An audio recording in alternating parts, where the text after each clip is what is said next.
राहुरी तालुक्यातील आरडगाव येथील विद्यार्थी हे सातारा जिल्ह्यातील वाई तालुका इथे राज्यस्तरीय तायक्वांडो फाईट स्पर्धा खेळण्यासाठी गेले होते।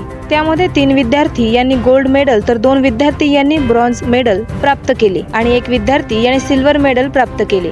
त्यामध्ये यश काळुबा बास्कर, आरती सुरेश साळुंके, अनुष्का तनपुरे यांनी गोल्ड मेडल तर अथर्व तनपुरे व मानसी कराळे यांनी ब्रॉन्झ मेडल व निखिल श्रीकांत खर्डे यांनी सिल्वर मेडल प्राप्त केले। या सर्व विद्यार्थ्यांनी राज्यस्तरीय स्पर्धेत प्रथम क्रमांक मिळवला आहे। त्यांचे सर्व श्रेय त्यांचे शिक्षक मास्टर श्रीकांत पुंजाहरी खर्डे सर यांना देण्यात आले आहे। खर्डे सर यांच्या मेहनतीमुळे व परिश्रमामुळे आज मुलांना राज्यस्तरीय कराटे स्पर्धेत भाग घेऊन घवघवीत यश मिळवता आले। आवाज जनतेचा न्यूजसाठी प्रतिनिधी धम्ममेघा जाधव। करायचा आहे लाईव्ह कार्यक्रम किंवा आहे कसले आंदोलन, जनसामान्यपर्यंत पोहोचेल आपला हक्काचा आवाज, आवाज जनतेचा। बातमी व जाहिरातीसाठी संपर्क करा स्क्रीनवर दिलेल्या नंबरवर।